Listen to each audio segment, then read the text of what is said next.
Hey, good morning, everybody. What's going on? I'm Eric from Talk Topic City. I want to thank you so much for tuning in and joining me this morning. Today it's going to be a really fun segment. I thought about it the other night, actually, and I wanted to do a movie review for you guys. So I have a few movies that I brought in. I brought in the physical copies, and we're gonna go through them one at a time, and I'll explain like what makes the movie so good, like why you should like give it a chance and watch it for yourself. And uh, some of the movies are mixed. Like I have a couple movies from the '90s, and then movies that came out a long time ago. And then there's one that came out like in the mid 2010s. So let's get started with these movie reviews. So the first movie that I have, and it's one of my all-time favorite movies. To me, it stood you know, the test of time, and this movie is called The Rock, and I definitely recommend this movie. I can't tell you how many times I've watched it, and I've never gotten tired of it. As you can see, it's with Nicolas Cage, Ed Harris, and Sean Connery. Um, it takes place in San Francisco. The action is just nonstop. It's a thriller. The soundtrack is amazing, and I just loved everything about this movie from start to finish. Um, the story behind Ed Harris. He's a retired uh, military man. He served the country. He sacrificed. Went into war, and he was fed up with the government and how he led his men into battle, defended the country, but then his men weren't given proper burial. Bodies were left to rot. Family was denied compensation, and that didn't sit right with him. And I can see where he's coming from. In this movie, he's painted as the villain, but to me, he has like a deeper purpose and a meaning. I think he's doing what he feel is right, and I think a lot of people would agree, even though his tactics are underhanded. He puts innocent people at risk, but to me, he's trying to get his point across by, hey, like, we sacrificed our lives, we defended the country, and you guys don't even give the people who laid down their lives a proper burial. And it's a shame, and this will not stand. The government has treated people and left them behind, and he's not only defending the honor of himself, but the men who didn't make it back home. But he's like the voice of the voiceless for the victims' families who went to war, who are veterans and who didn't come back home. So I think Ed Harris, has a great story in this movie. And then we have Sean Connery. He plays a vital role in this movie. With Ed Harris' character, they take over Alcatraz, and they have a hostage situation in the famous prison in San Francisco. And the police, the government, special task force, they need firsthand knowledge in trying to get back into the prison in order to stop um, these rockets that Ed Harris and his team had took, and they're holding people hostage and making demands in the city that, hey, if you don't give what's rightfully ours, we're going to launch these missiles. And not only that, but these missiles has poisonous gas, and if it erupts throughout the atmosphere, then everybody will be doomed, and they will be killed. So it's a poisonous gas that can kill anybody within minutes in a wide range of miles. So Sean Connery's character comes in, and he helps them get within the prison system. He has firsthand knowledge, and he's also a veteran as well. With his character, he knows a lot of American secrets, and they locked him up and put him in prison, but now they need his help. So that's an interesting twist. And then you have Nicolas Cage. His character in this movie, he's not a guy who has combat experience, but they need him to defuse the rockets. He's very smart. He knows about bioengineering. So with his character, he plays a vital role because without him, they're not going to be able to disarm the missiles. So um, overall, like as I said, I love this movie, the dialogue, the iconic scenes, and there's one scene that sticks out to me the most, and I think you guys would know if you've seen this movie. It's when they're in the shower room and then they get ambushed by Ed Harris's men, and there's a fiery dialogue, speech, motivation going back and forth between Ed Harris's team and his mercenaries against Captain Anderson and his men. And there's respect there, and Ed Harris doesn't want to, kill them, but they leave him with no choice. And as we know, there's a shootout, and the music, everything is just, it blows me away, and I just absolutely love this movie. And as I said, I definitely recommend it. 10 out of 10. The Rock is an amazing film. It came out in 1996, so I know that was a long time ago, but as I said, this movie has aged very well, and I absolutely love it. So I definitely recommend you guys watch The Rock. And then we have this next film, 12 Angry Men. This is a movie that I haven't watched regularly because I usually watch action films. Sometimes I watch thriller. But when I saw this for the first time, I really liked it. I had to watch this because when I was in college, we had to watch a movie that involved working, with a lot of people and with a team. And with 12 Angry Men, they're not necessarily a team, but they have to work together to come within an agreement. So, in this movie, they are, in trial, and they have to agree that there's this young man, he's either guilty or innocent. And we only see this young man once throughout the whole movie. And his circumstance is very unfortunate. He comes from a broken home. His father is an alcoholic. He was very abusive towards him, and he would beat on him regularly. And then, everybody has a breaking point.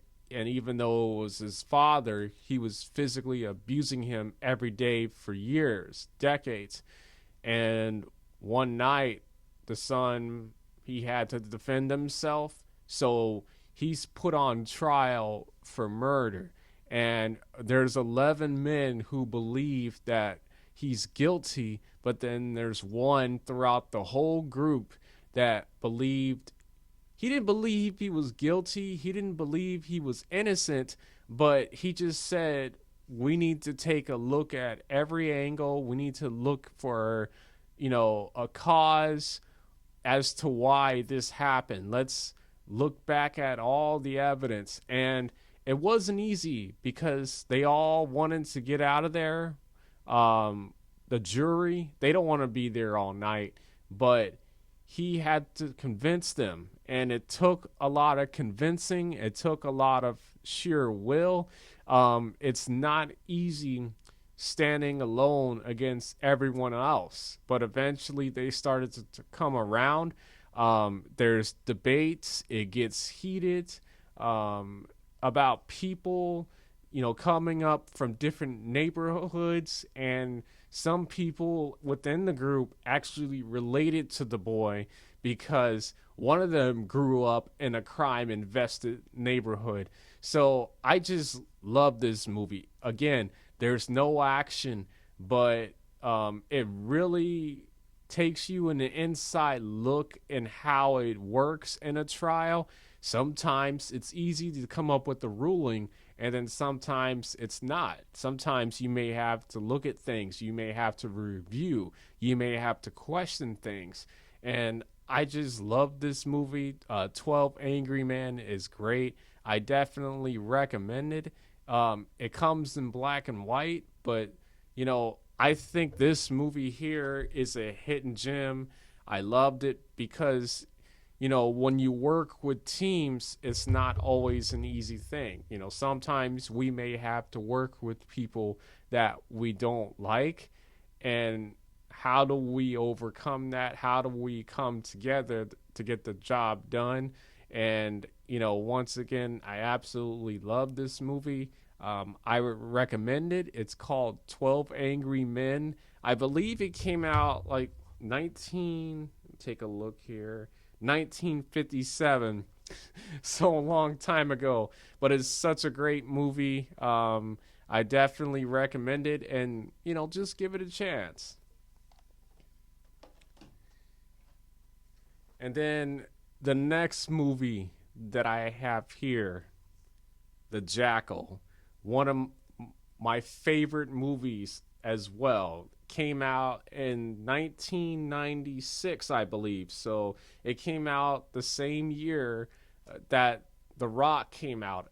And there's a comment that I like to say, like, I believe movies from the 1990s, early 2000s, but definitely around the 90s, where movies, they had so much impact, so much action and thriller, kept you on your toes, and it was really exciting and intense. So what makes The Jackal exciting is that there's Bruce Willis, Richard Gere, Sidney Portney, and with Bruce Willis's character, he's an assassin, a well-trained assassin, but he also has, like, I would say, like, at least 30 different identities.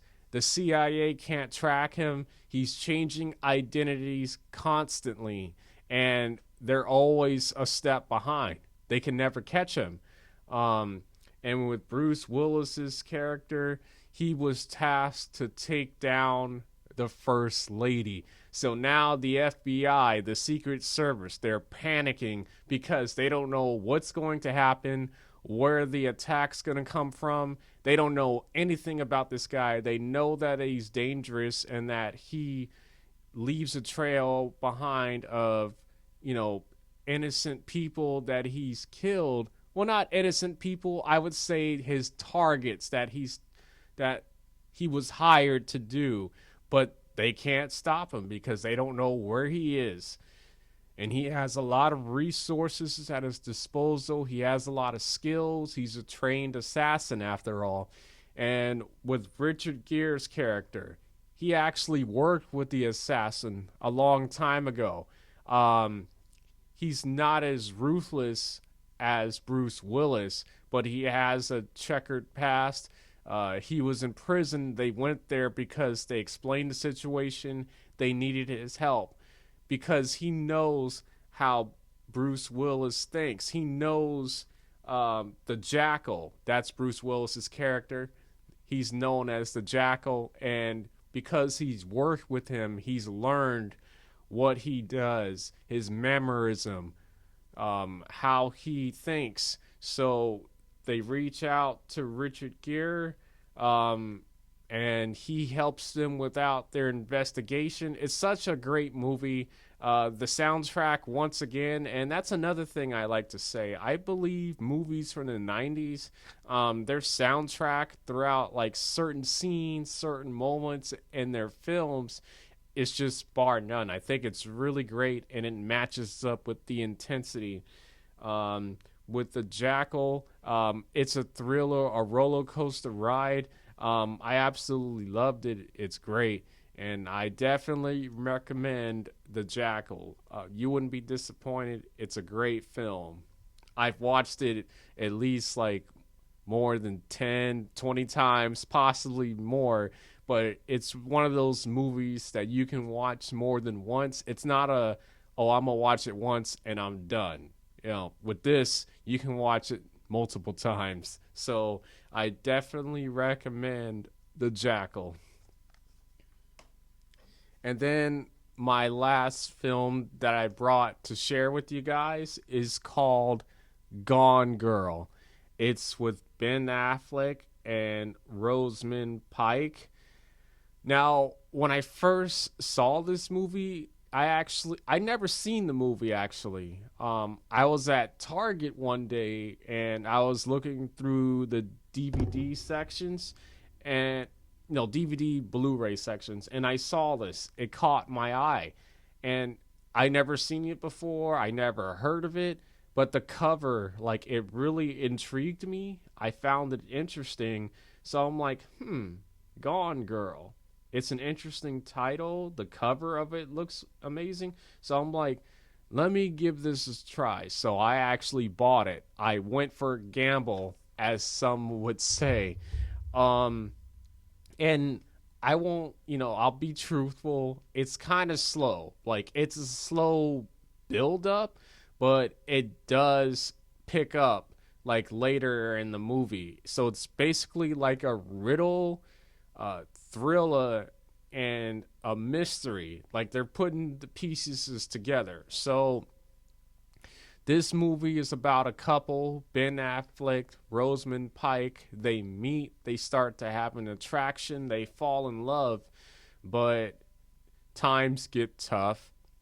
In the beginning, usually they show a lot of passion, but then later on, they show their ups and downs. There's disagreements. The relationship is starting to fall apart. There was a recession. Ben, he ends up losing his job. And with Rosamund, she doesn't have the best relationship with her parents. There's a lot of like money problems involved regarding her and her parents. She has a trust fund, but the parents, they actually control it. And there's no love lost between them. That's the sense that I got. Like, they do love her, but I think it's like a manipulation type of love. They're not as close. Anyways, the most important thing about this movie is that uh, there was a disagreement between Ben and Rosamund, and they end up getting physical in the wrong way, and he ends up shoving her, and that was the beginning of the end. She writes a journal, everything that's happened, saying she's afraid of her husband. One thing leads to another, and because they started to drift apart, Ben doesn't treat her the same way. The marriage is on the rocks. And one night, she actually wanted to surprise him and visited him, but she ends up catching him in an affair. And that was the beginning of the end. And that's when she had this planned in mind. Um, it broke her mentally, physically, and she wanted to get back at him, but in the worst way. So hopefully I'm not spoiling too much. And so for this right here is her plan is very devious. She sets up a crime scene and she makes it look that she was murdered and sets up Ben, making him look like he's the guilty party because she knows that in the state that they're staying in, I forgot which state they are in the movie, but if one is convicted of murder, they would get the death penalty. So now, Ben, he has to fight and clear his name, prove his innocence, that he didn't murder his wife. So she wanted revenge, but the revenge in the worst way. There's some people that you don't, you know, you may, and sometimes mistakes happen and bad mistakes happens, right? And when you get to the point where you become unfaithful, you need to be careful because you don't know what your partner would do, how they would react. It's very dangerous, and it's something that we shouldn't do. And again, nobody's perfect, things happen, but I just want us to be aware that we need to be careful. But yeah, so he has to fight and clear his name. And Tyler Perry is in this movie too. And when I first saw him, I was surprised to see that because we know him as Medea, right? But Tyler in this film, he's actually a lot more serious. He actually plays as Ben's defensive attorney, and I thought that was really good. Everybody did a great job in this movie. I absolutely loved it. And the guy who plays as Barney on How I Met Your Mother was in this movie as well. And with his story is that he was always obsessed with Ben Affleck's wife, and she actually ends up going to him after she found out that he, was messing around and caught him in an affair with a younger woman.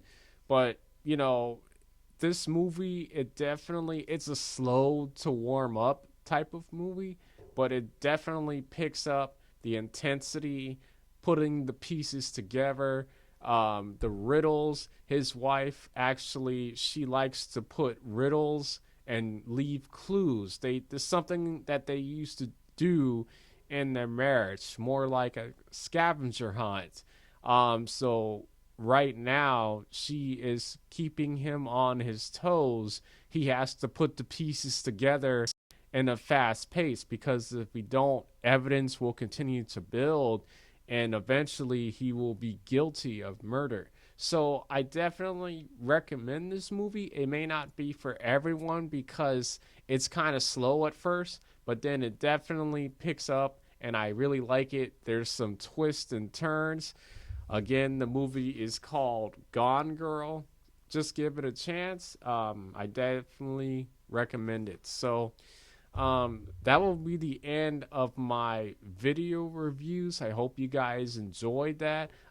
If you guys have seen these movies, let me know. What did you guys think? What did you guys like about it? What did you guys didn't like about it? I'm definitely interested to know. So I'm Eric from Talk Topic City. Until next time, thank you.